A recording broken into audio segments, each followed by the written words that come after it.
Direct selling में ज़्यादातर लोग पहले महीने में ही बिजनेस को क्विट कर देते हैं। ऐसा इसलिए होता है क्योंकि उनको कोई सही गाइड करने वाला नहीं होता है कि बिजनेस को कैसे किया जाता है। मैं पिछले 23 सालों से डायरेक्ट सेलिंग इंडस्ट्री में हूँ और मैंने इस समस्या को बड़ी नज़दीक से देखा है। मैं हमेशा चाहता था कोई एक ऐसी बुक हो जो ज्वाइन करते ही व्यक्ति को दे दी जाए, लेकिन ऐसी कोई भी बुक जब मुझे नहीं मिली तो उसका समाधान मैं स्वयं आपके लिए लेके आया हूँ। डायरेक्ट सेलिंग का विजेता कैसे बने। इस बुक में 6 बेसिक्स हैं, वो इनिशियल एजुकेशन जो हर एक नए व्यक्ति को ज़रूरी रहती है, बहुत डिटेल में दिया गया है। डिस्क्रिप्शन में लिंक है, आप अमेजोन से उसको डायरेक्टली परचेज कर सकते हैं। अगर आपको अपनी टीम के लिए ज़्यादा मात्रा में चाहिए तो ऑफिस का नंबर भी हम लोग नीचे दे रहे हैं, आप ऑफिस नंबर पर संपर्क कर सकते हैं। इसी प्रकार से अपना प्यार बनाए रखिए। बहुत बहुत धन्यवाद। डायरेक्ट सेलिंग में आपने बहुत सारी कहानियां सुनी हैं, लेकिन ये कहानी सबसे अलग है। एक ऐसे व्यक्ति जिनके ऊपर में 26-27 क्रिमिनल केसेस थे, वो वहाँ से यू टर्न लेते हैं और आज उनको देश भर में हज़ारों लोग फॉलो करते हैं, प्रेरित होते हैं, वो उनको मार्गदर्शन दिखाते हैं। लास्ट तक बने रहिएगा। दोस्तों नमस्कार, आदाब, सत श्री अकाल। चैट विद सुरेंद्र वत्स के नए एपिसोड में आप सबका बहुत बहुत स्वागत है। हम आपसे अक्सर अनुरोध करते हैं कि जिन लोगों से आप मिलना चाहते हैं उनके नाम नीचे कमेंट्स में लिखिए। हम प्रयास करते हैं कि उन लोगों से भी मिलवाएं जिनकी रिकमेंडेशन आपके द्वारा हमें दी जाती है, और साथ में ऐसे लोगों से मिलवाएं जिनसे मिलके हमें प्रेरणा मिले और एक अलग तरह का संदेश मिले। ऐसी एक पर्सनैलिटी आज हमारे मेहमान हैं जिनसे मिलके, जिनसे बातचीत करके आपका कॉन्फिडेंस बहुत बढ़ जाएगा और आपको लगेगा कि डायरेक्ट सेलिंग के माध्यम से हम बहुत अच्छा काम कर रहे हैं।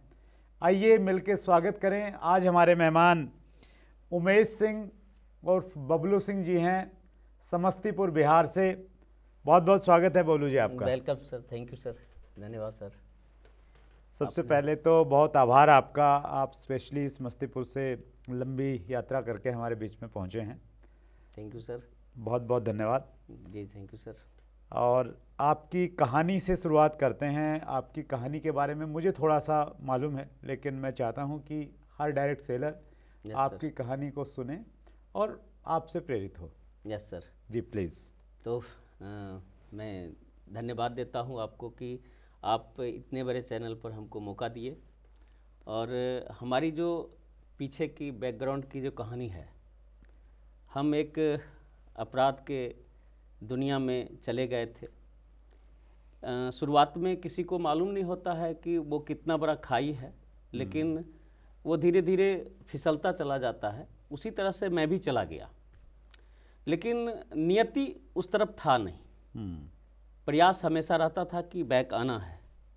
तो उसी कड़ी में जब डायरेक्ट सेलिंग से रूबरू होने का मौका मिला, तो मुझे नियत नहीं था कि डायरेक्ट सेलिंग को करना है, लेकिन डायरेक्ट सेलिंग ज्वाइन कर लेने के बाद एक सही ड्रेसअप के कारण पुलिस वाले का नज़र कम होता है। तो मेरा पहला उद्देश्य था कि हम इस डायरेक्ट सेलिंग को ज्वाइन करके हम अपने आप को सेव कर सकते हैं, बचा सकते हैं। लेकिन इसी कड़ी में आगे बढ़ते गए और बढ़ते बढ़ते एक बार एक सेमिनार में जाने का मौका मिला, जहाँ से लाइफ का टर्निंग हुआ और डायरेक्ट सेलिंग की तरफ हम प्रेरित हुए, और उसके बाद हम इसके तरफ आगे बढ़ने लगे। और चूँकि अंधेरा जीवन जी रहे थे, जिसमें हमेशा यूँ कहें तो आज हैं कल हैं कि नहीं हैं इसकी भी कोई गारंटी नहीं थी। एक दुश्मन से भी नहीं, बल्कि जो जिनके साथ हम रह रहे थे वो भी हमारे साथ कभी भी दुश्मनी कर सकते थे। ऐसा जीवन में कई बार मैंने देखा था।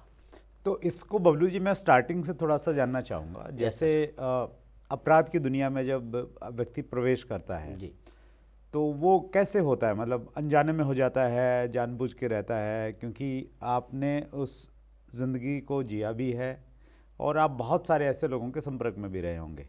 लगभग 90% जो है चांसेज वो फिसल जाते हैं संगत के कारण। क्या होता है कि अपना बरबोलापन दिखाना, जैसे कि लोग हमें देखे, लोग हमें जाने।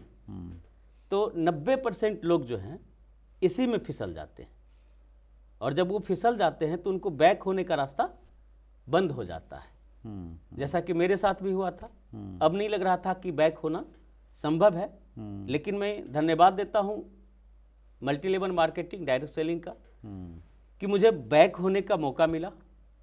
और उस बैक होने के आलम में जो हमारी जर्नी रही, उसमें सबसे बड़ा जो कारण रहा कि सबसे पहला तो जिस क्षेत्र में हम आते थे, जहाँ से हम आते थे, वहाँ पर मेरे नाम का एक बहुत बड़ा खौफ बना हुआ था।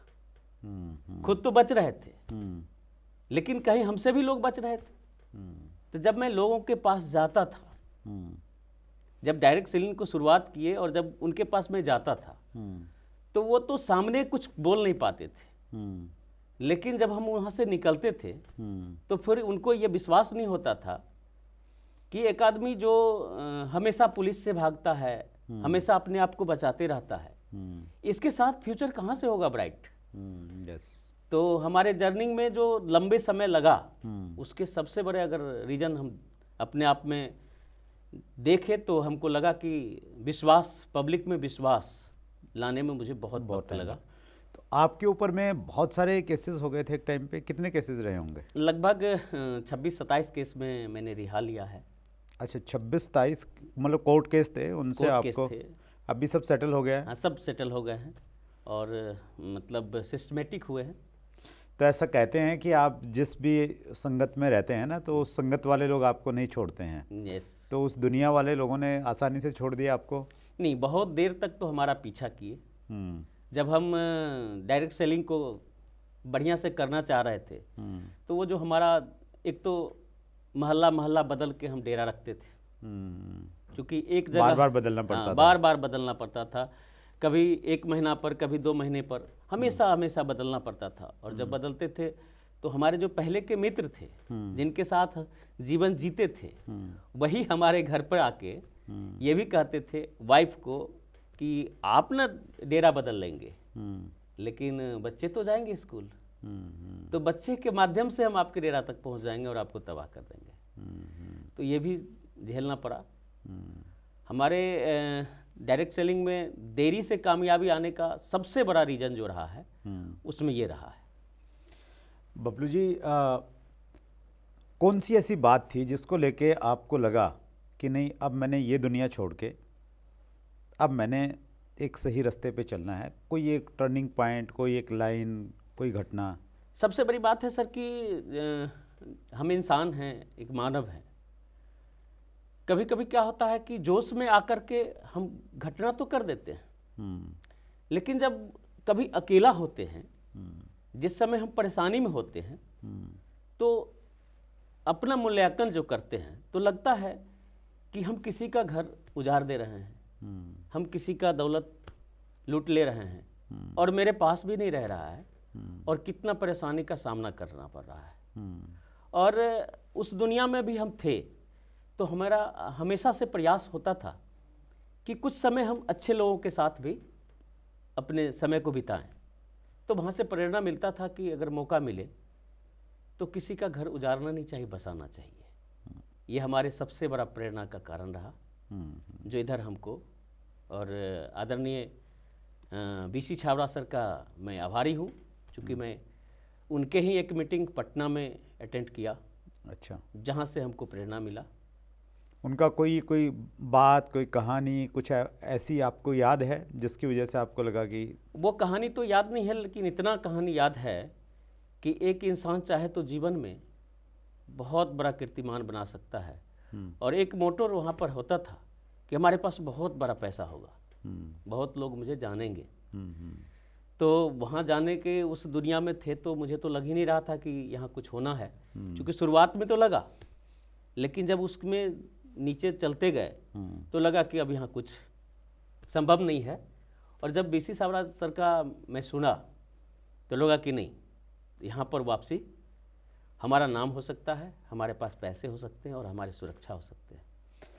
बबलू सर, जो लोग कहीं ना कहीं अपराध की दुनिया में जुड़े हुए हैं, कहीं ना कहीं वो गलती से चले गए या फंस गए हैं वहाँ पे, और नेचुरली वो भी चाहते होंगे कि अच्छी ज़िंदगी जिएं, यस। वो कैसे वहाँ से बाहर आ सकते हैं? क्या स्टेप हो सकते हैं? बस उनका स्टेप हम यही उनको प्रेरणा देना चाहेंगे कि अगर वो अपने आप को संकल्पित करें कि हमें वापस हो जाना है तो दिक्कतें तो आएगी, जैसा कि मेरे साथ भी आया, उनके साथ भी दिक्कत होगा, लेकिन वो बैक हो सकते हैं, यह पॉसिबिलिटी है। That's great. डायरेक्ट सेलिंग का एक और रूप आपके माध्यम से आज हम सब लोगों को देखने को मिला। देखिए, डायरेक्ट सेलिंग में हम लोग कहते हैं कि आप इसमें जुड़ जाइए, आपसे इसको पैसा मिलेगा, आपके सपने पूरे हो जाएंगे, आपकी प्रसिद्धि हो जाएगी, देश दुनिया में घूमने के मौके मिलेंगे। डायरेक्ट सेलिंग का आज एक और रूप हम बबलू सिंह जी के माध्यम से ये देख रहे हैं। अगर हम डायरेक्ट सेलिंग में आएँ तो हमारी ज़िंदगी बदल सकती है और हम बहुत सारे लोगों की ज़िंदगी में रोशनी ला सकते हैं, उनको एक सही रास्ता दिखा सकते हैं। Yes sir. आपके कमिंग सून के इंटरव्यू वीडियो पे कुछ क्वेश्चन आए हैं बबलू जी, वो मैं पूछना चाहता हूँ आपसे। Yes sir, yes sir. New era business का प्रश्न है, आप एक अंगूठा छाप होते हुए भी इतना बड़ा टीम कैसे बनाएं? मतलब आप प्लान कैसे दिखाते थे? आपकी पढ़ाई लिखाई कितनी रही बबलू जी? मैं स्कूल गया ही नहीं। अच्छा, बिल्कुल कभी नहीं गए स्कूल? गए, 2-4 दिन गए। अच्छा। बचपन से ही नटखट थे।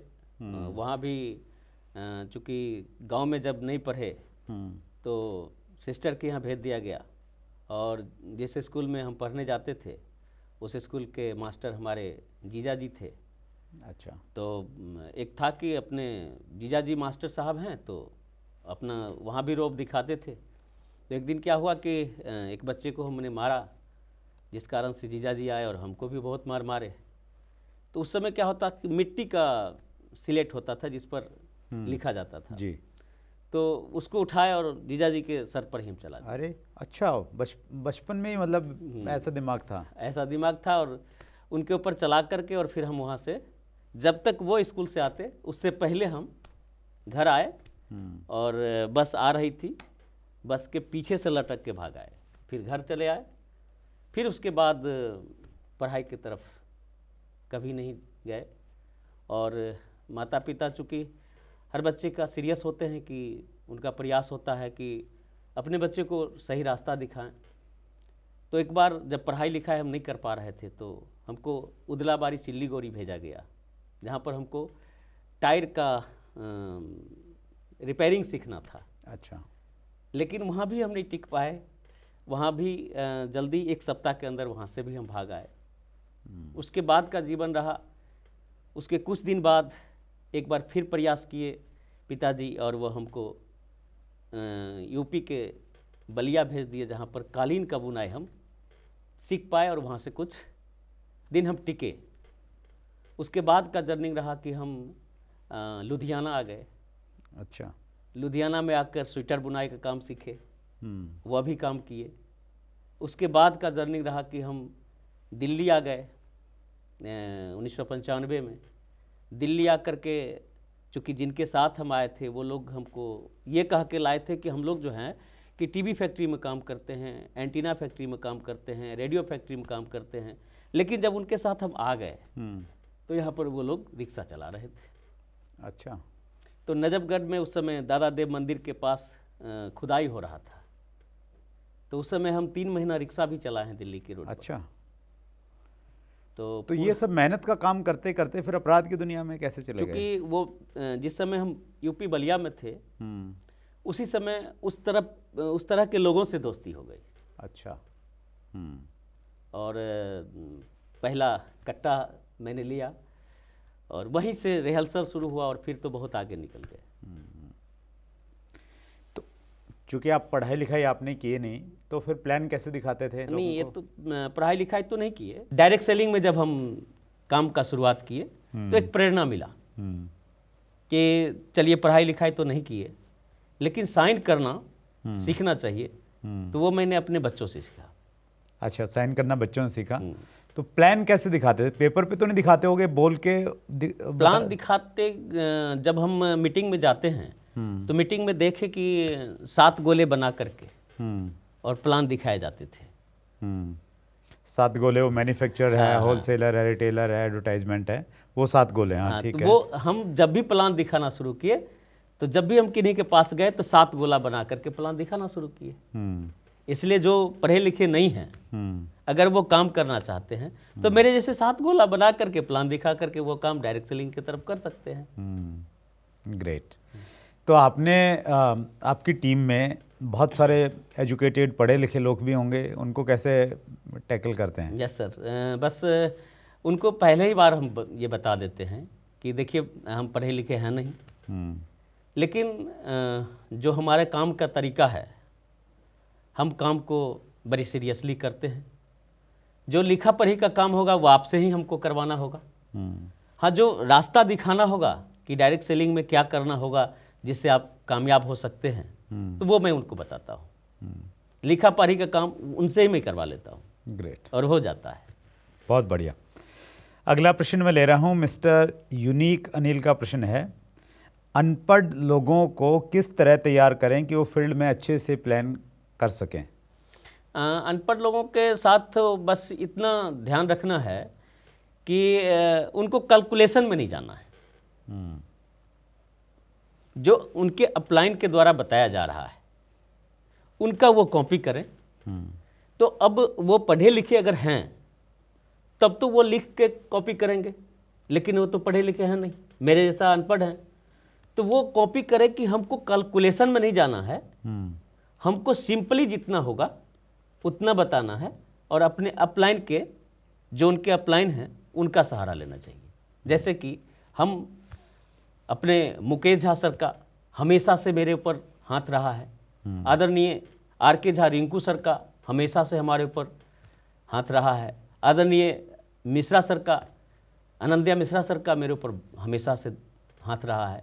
इन लोगों के हमेशा प्रयास के कारण, मतलब जो पढ़ा लिखा व्यक्ति मिल गया, थोड़ा एजुकेटेड मिल गया, तो अपलाइन में पढ़े लिखे लोग हैं उनसे मिलवा देते हैं। उनसे मिलवा देते हैं।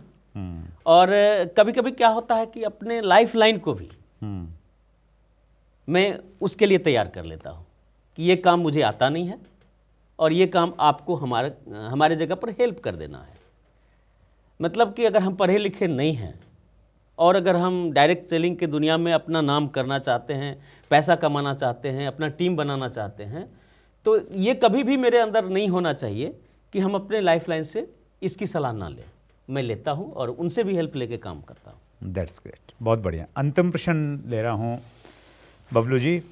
अशोक प्रजापति का प्रश्न है, अगर कोई व्यक्ति इन्वेस्टमेंट कंपनी में काम करके लाखों रुपए की लायबिलिटी में फंस गया है और वह उससे निकलकर काम करना चाहता है, फेस वैल्यू ख़राब हो गई है, तो कैसे किया जाए? Thank you sir. उनका जो क्वेश्चन है उस तो मेरे जीवन पर आधारित है। जब एक मेरे जैसा आदमी जो पूरी तरह से कह लीजिए कि कोई किसी का भरोसा हम पर नहीं था, एक डेडिकेशन उनके अंदर लाना होगा कि अपने आप को बैक करना है। सबसे पहला कि वो उनका पब्लिक में उन पर भरोसा लोग नहीं कर रहे हैं, तो मेरे ऊपर भी भरोसा लोग नहीं कर रहे थे और भरोसा जीतने के लिए कुछ लंबा समय लगाना पड़ा।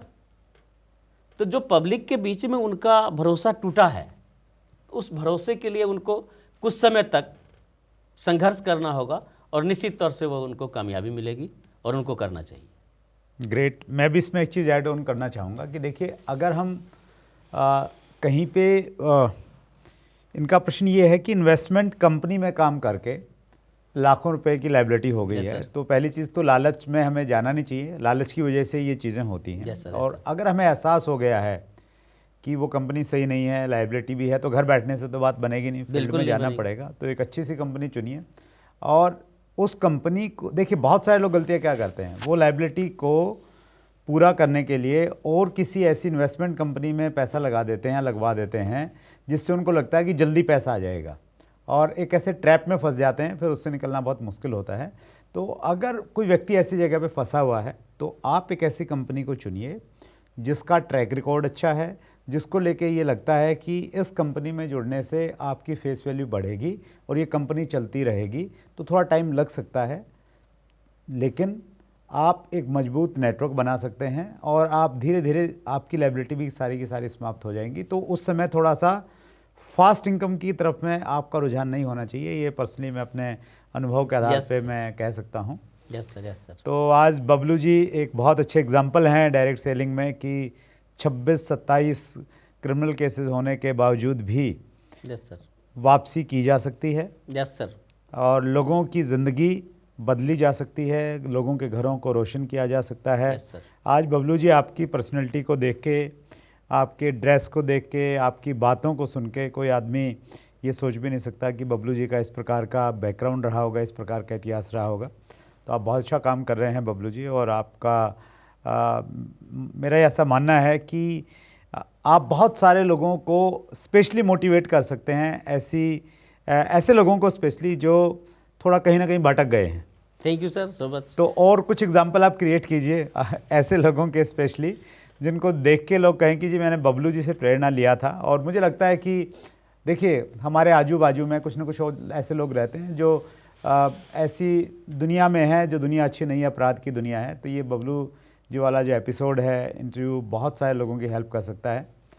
बहुत बहुत धन्यवाद बबलू जी आपका आने के लिए, समय देने के लिए, और विशेष धन्यवाद इस चीज़ का, अपराध की दुनिया को छोड़ के डायरेक्ट सेलिंग में आने के लिए। थैंक यू सर, आप जो हमको मौका दिए इतने बड़े चैनल पर, इसके लिए आपके ऊपर बहुत बहुत धन्यवाद सर। मेरे जैसे लोगों को आपने इतने बड़े चैनल पर मौका दिए, मैं कभी सोच भी नहीं सकता था। और मैं अपने भटके हुए साथी से कहना चाहता हूँ कि वो सुबह का भटका हुआ अगर शाम तक अपने घर वापसी हो जाते हैं तो उनको भटका हुआ नहीं कहा जाता है। तो मैं भी वही किया हूँ, और मैं उनको भी ये कहता हूँ कि वहाँ कुछ नहीं है, तबाही के सिवा कुछ भी नहीं है।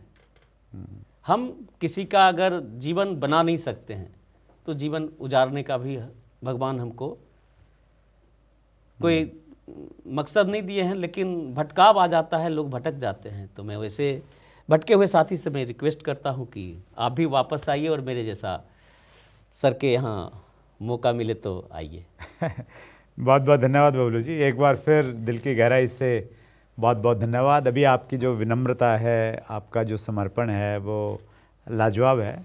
बस सर, आप लोगों के संगत, और मैं डायरेक्ट सेलिंग का बहुत सारे वीडियो देखता हूँ और वहाँ से हमको हमेशा प्रेरणा मिलते रहता है, और मैं उस पर काम करता हूँ। मैं आँख बंद करके अपने अपलाइन और डायरेक्ट सेलिंग पर भरोसा करता हूँ। एक बार फिर बहुत बहुत धन्यवाद आपको भी सर, थैंक यू। धन्यवाद। Thank you sir. सो ये थे उमेश सिंह उर्फ बबलू सिंह जी, समस्तीपुर बिहार से।